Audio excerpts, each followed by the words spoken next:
इसका नारा है हम साथ साथ हैं।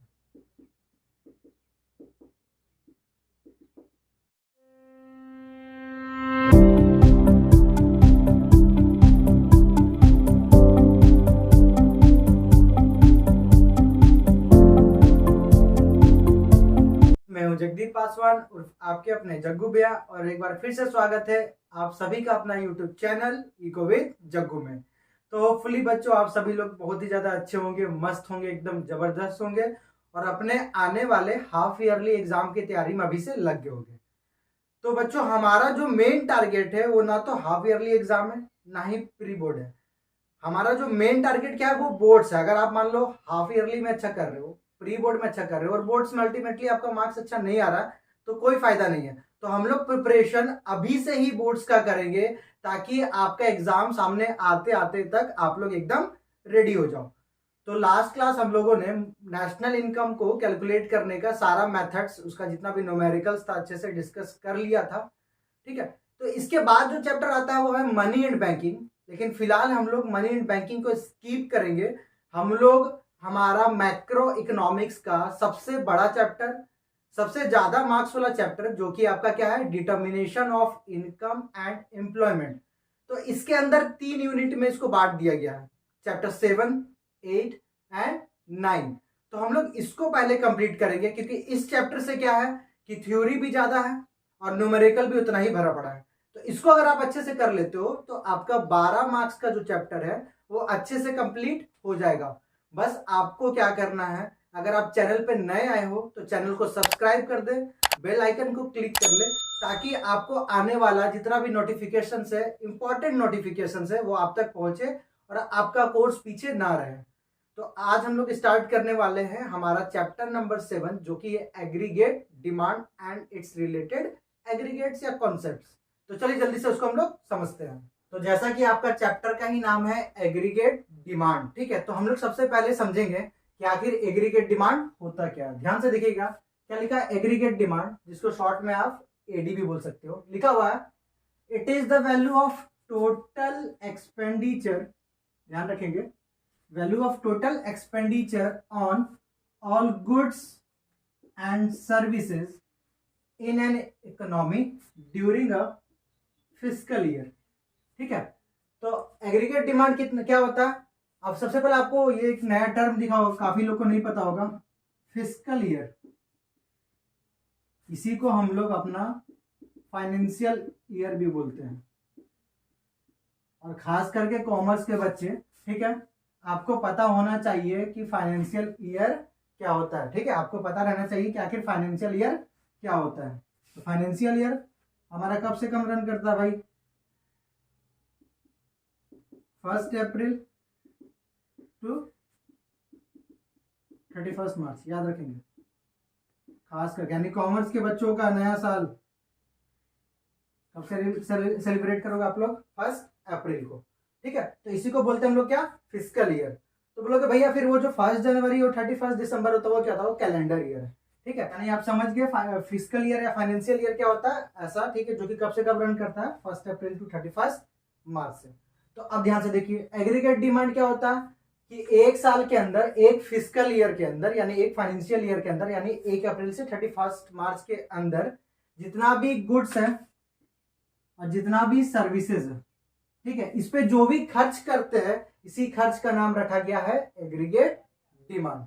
दूसरा बात आपको अच्छे से याद रखना है, ये काम आएगा आगे। क्या लिखा है, direct relationship between aggregate demand and employment. और एम्प्लॉयमेंट को याद रखेंगे, इस चैप्टर में इनकम बोलते हैं। यानी एग्रीगेट डिमांड में और इनकम में कैसा रिलेशन है, डायरेक्ट। डायरेक्ट का क्या मतलब है कि अगर इनकम बढ़ेगा तो एग्रीगेट डिमांड भी बढ़ेगा, और इनकम अगर घटेगा तो एग्रीगेट डिमांड भी घटेगा।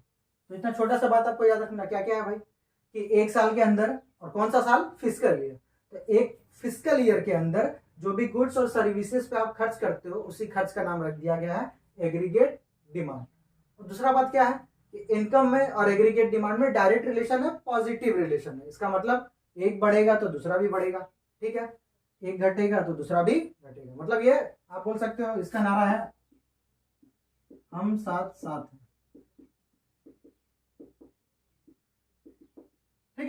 तो हमारा जो एग्रीगेट डिमांड और इनकम क्या बोलता है कि भाई हम साथ साथ हैं, वो आगे बढ़ेगा तो हम भी बढ़ेंगे, ये अगर पीछे हटेगा तो भाई हम भी पीछे हटेंगे, सेम चीज है। तो आप इसको इस तरह से हम साथ साथ हैं से भी याद रख सकते हो। अब बात आता है कि एग्रीगेट डिमांड तो आपको समझ में आ गया, इसके कंपोनेंट्स क्या क्या है। ठीक है, थोड़ा ध्यान से यहाँ समझिएगा, ऐसे एग्जाम में इतना क्वेश्चन इजी आना बहुत कम ही चांसेस है कि डायरेक्टली कंपोनेंट्स दे दे, लेकिन जानना जरूरी है। यानी हमारा नेक्स्ट टॉपिक क्या है, components of AD, components of AD. तो एडी का कंपोनेंट्स को सेक्टर वाइज, इकोनॉमी वाइज बांट दिया गया। पहला होता है क्लोज्ड इकोनॉमी, और एक है ओपन इकोनॉमी। याद रखेंगे, क्लोज्ड इकोनॉमी और ओपन इकोनॉमी। तो क्लोज्ड इकोनॉमी में एडी का कंपोनेंट होता है सी प्लस आई। क्या होता है, सी प्लस आई। इसको हम लोग टू सेक्टर इकोनॉमी भी बोलते हैं। ठीक है, दो कंपोनेंट है इसलिए क्या बोल रहे हैं, टू सेक्टर इकोनॉमी। बस आपको याद क्या रखना है, याद रखेंगे ये एडी का बेसिक फॉर्मूला है, क्या है, सी प्लस आई। आपको याद क्या रखना है कि सी का मतलब होता है कंजप्शन एक्सपेंडिचर, और आई का मतलब होता है इन्वेस्टमेंट एक्सपेंडिचर, या इन्वेस्टमेंट भी बोल सकते हो। तो एडी का बेसिक फॉर्मूला क्या हो गया, कंजप्शन प्लस इन्वेस्टमेंट। इसको क्या बोलते हैं, क्लोज्ड इकोनॉमी या two sector economy. Open economy को दो पार्ट में बांटेंगे। ठीक है, तो पहला क्या हो जाएगा, AD equals to C plus I plus G. पहले सी प्लस आई था, अब क्या हो जाएगा, सी प्लस आई प्लस जी। इसको आपको कितना कंपोनेंट दिख रहा है, 1 2 और 3, इसलिए इसको थ्री सेक्टर इकोनॉमी बोलते हैं। क्या बोलते हैं, थ्री सेक्टर इकोनॉमी। ठीक है, उसके बाद AD equals to C plus I plus G plus net export, net export. चार कंपोनेंट है ना, इसलिए इसको क्या बोलेंगे हम लोग, फोर सेक्टर इकोनॉमी। क्या बोलते हैं, फोर सेक्टर इकोनॉमी। बस आपको एक बात याद रखना है कि नेट एक्सपोर्ट गिवन है तो ठीक है, नहीं देगा तो कैसे निकालोगे, एक्सपोर्ट माइनस इंपोर्ट। तो अगर एग्जाम में आता है कि explain the components of AD in a closed economy, तो सिर्फ ये दोनों कंपोनेंट होगा। दिया रहेगा explain the components of AD in a three sector economy, तो कौन कौन सा हो जाएगा, सी प्लस आई प्लस जी। और याद रखेंगे यहाँ जी का मतलब है गवर्नमेंट एक्सपेंडिचर, गवर्नमेंट एक्सपेंडिचर। तो अगर थ्री सेक्टर इकोनॉमी में पूछा तो ये, ठीक है, टू सेक्टर में या क्लोज इकोनॉमी में पूछा तो ये, सिर्फ लिख दिया explain the components of AD, तो आपको ये चारों को एक्सप्लेन करना होगा। ठीक है, इतना बात समझ में आया। तो यानी अगर पूछा जाए आपसे कि एडी का बेसिक फॉर्मूला क्या है, तो एडी इक्वल्स टू होता है सी प्लस आई। तो इतना बात तो उम्मीद है आप लोगों को समझ में आ गया होगा। अब हम लोग समझेंगे कि एडी है उसका डायग्रामेटिक रिप्रेजेंटेशन कैसे करेंगे, डायग्राम के थ्रू कैसे दिखाते हैं, ठीक है, या उसको एडी का शेड्यूल कैसे बनाएंगे। तो जरा ध्यान दीजिएगा, आपको बस एक टेबल, ये एक टेबल आपको समझ लेना है, अच्छे से याद कर लेना है। एक टेबल और पूरा चैप्टर में यही टेबल आपको यूज होने वाला, मतलब आपको अलग अलग शेड्यूल याद करने की जरूरत नहीं पड़ेगा। एक शेड्यूल आपको बताएंगे और पूरा यही एक शेड्यूल आपका चैप्टर नंबर 7, चैप्टर नंबर 8 और चैप्टर नंबर 9 तीनों में ही काम आ जाएगा। तो कैसे बनाएंगे भाई, तो सबसे पहले याद रखेंगे हम लोग बनाते हैं इनकम। इनकम क्या करते हैं हम लोग, कोई 200 का डिफरेंस ले लेते हैं, तो 0 200 400 600 800। ठीक है, फिर उसी तरह कंजप्शन ले लेते हैं, क्योंकि एडी के लिए क्या क्या चाहिए, सी चाहिए और आई चाहिए। तो ये ले लो 100 से, है ना, ये ले लेना है 100 से 100 200 300 400 और 500। फिर क्या दिखाते हैं, इन्वेस्टमेंट, जिसको आई से डिनोट करते हैं। और एक बात अज्यूम करना है कि इन्वेस्टमेंट क्या रहेगा, कांस्टेंट, ना तो बढ़ेगा ना ही घटेगा। तो ले लीजिए 100 100 फिर 100, यानी एक बार अगर 100 है तो हर समय क्या रहेगा 100। और आपको पता है कि एडी कैसे निकालते हैं, C प्लस आई। ये दोनों को क्या कर देना, जोड़ देना। तो जोड़ दो भाई, 200, 300, 400, 500, 600। तो ये बन गया आपका एडी का शेड्यूल। ठीक है, अब इसी शेड्यूल को डायग्राम में रिप्रेजेंट करना। इसी शेड्यूल को क्या करेंगे, डायग्राम के थ्रू रिप्रेजेंट कर देंगे हम लोग।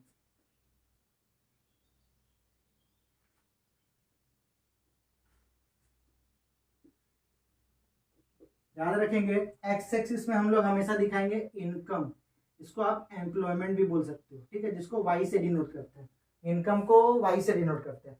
और एक्स एक्सिस में क्या दिखाएंगे, एडी यानी एग्रीगेट डिमांड। जरा ध्यान से देखिए, एडी क्या है, 200 से स्टार्ट हुआ और कहां तक है, 600 तक। ठीक है, आप चाहोगे तो 100 का डिफरेंस ले सकते हो, या 200 का डिफरेंस ले सकते हो। तो ज्यादा बड़ा डेटा नहीं है तो हम लोग क्या करते हैं, 100 का डिफरेंसेस ले लेते हैं। तो 100, 2, 3, 4, 5, 6। आपको बस वही बात याद रखना है कि डिफरेंसेस क्या होना चाहिए, सेम होना चाहिए। इसका डिफरेंस देखिए कितने का, 200 का, तो ले लीजिए 200, 400, 600, 800। ठीक है यहाँ तक।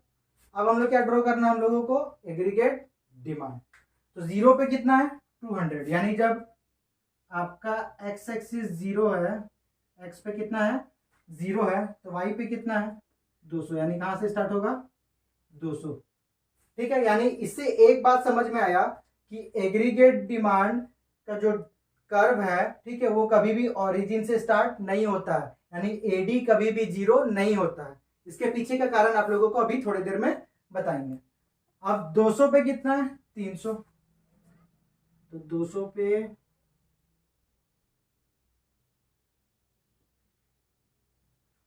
300, फिर 400 पे कितना है 400।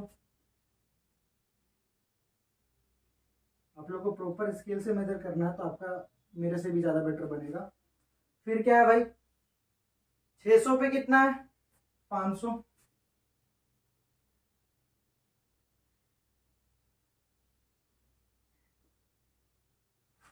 और 800 पे कितना है 600।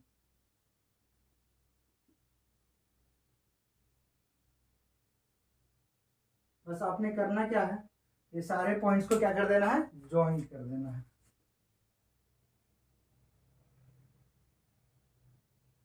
ठीक है, जब आप ये बनाओगे प्रॉपर अच्छे से तो आपका डायग्राम कुछ इस तरह से बनेगा। ठीक है, तो ये क्या बन गया, एग्रीगेट डिमांड। अब जरा ध्यान से देखिएगा, इनकम और एग्रीगेट डिमांड एक दूसरे को कहां से कट कर रहा है 400 पे।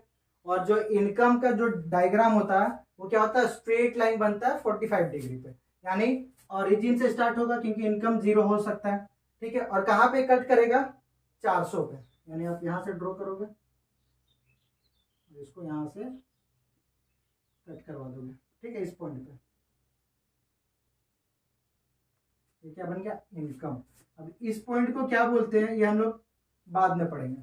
ठीक है, मेनली आपको जानना था एग्रीगेट डिमांड के बारे में। तो क्या क्या दिखा कि एग्रीगेट डिमांड देखिएगा अपवर्ड स्लोपिंग बन रहा है। अपवर्ड स्लोपिंग बनने का कारण क्या है, क्योंकि इनकम आपका बढ़ रहा है तो एग्रीगेट डिमांड भी क्या हो रहा है, बढ़ रहा है। तो डायरेक्ट रिलेशन होता है, इसलिए कैसा बनता है, अपवर्ड स्लोपिंग। ठीक है, अब इसके बारे में जो इंपॉर्टेंट बात है, ठीक है, यानी कि ऑब्जर्वेशन, क्या ऑब्जर्व करें हम लोग, वो आपको अच्छे से समझना है और याद रखना है। तो सबसे पहला आप ऑब्जर्वेशन क्या देख रहे होगे, व्हेन इनकम इज 0, जब आपका इनकम क्या है 0 है, तब कंजप्शन 0 नहीं है। अब यहां पे आपका क्वेश्चन उठेगा कि भैया जब मेरे जेब में 1 रुपया नहीं है तो हम आखिर ये 100 रुपया खर्च कहां से कर रहे हैं। ठीक है, तो या पहले समझ लीजिए कि ये जो सी है जीरो लेवल ऑफ इनकम में जो भी सी का वैल्यू रहेगा उसको क्या बोलते हैं हम लोग? Minimum level of consumption.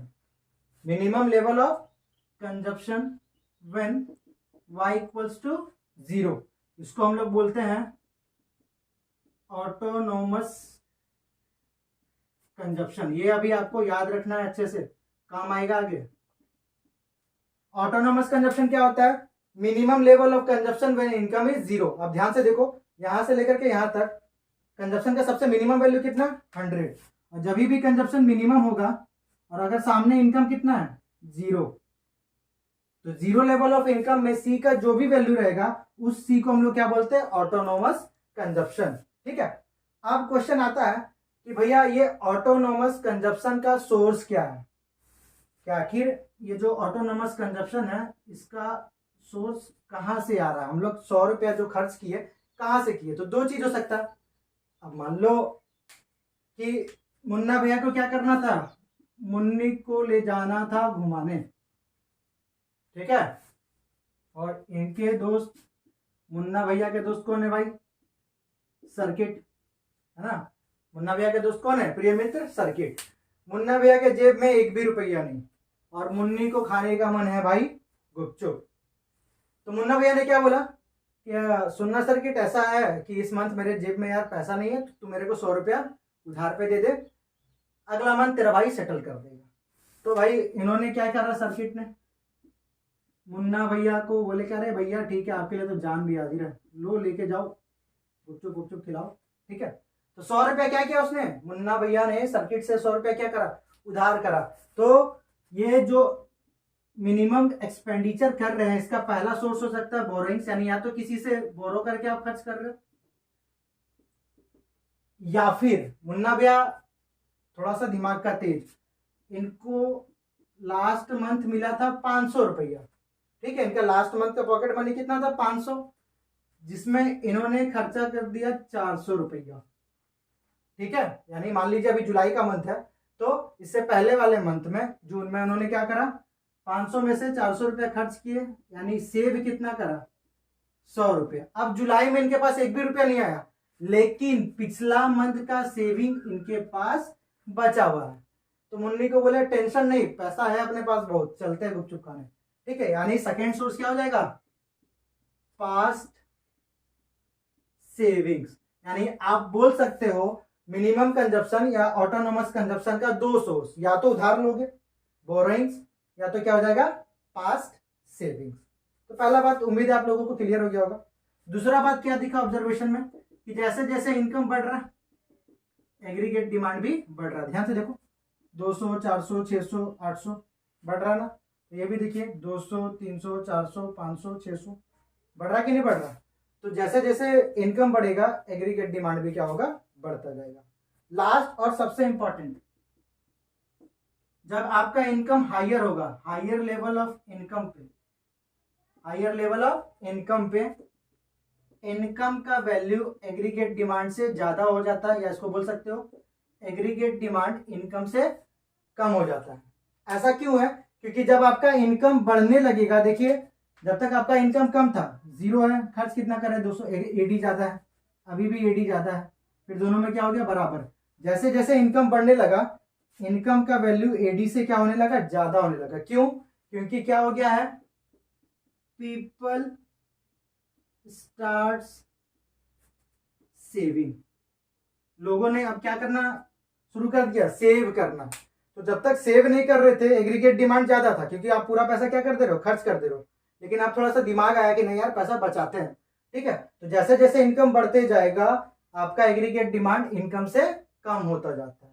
तो इतना छोटा सा बात हम लोगों को ये चीज समझना था। तो उम्मीद है प्यारे बच्चों आप लोगों को आज एडी का जो बेसिक सा कॉन्सेप्ट है वो अच्छे से समझ में आ गया होगा। अगर कोई डाउट है तो आप बिंदास कमेंट करें, आपका डाउट हमेशा हम दूर करने की कोशिश करते रहेंगे। अगर वीडियो अच्छा लगा तो वीडियो को लाइक करें, अपने दोस्तों में ज्यादा से ज्यादा शेयर करें, खुद का भी भला करें और दूसरों का भी भला करें। मिलेंगे आपसे अगले वीडियो में, तब तक के लिए take care, keep smiling and जय हिंद।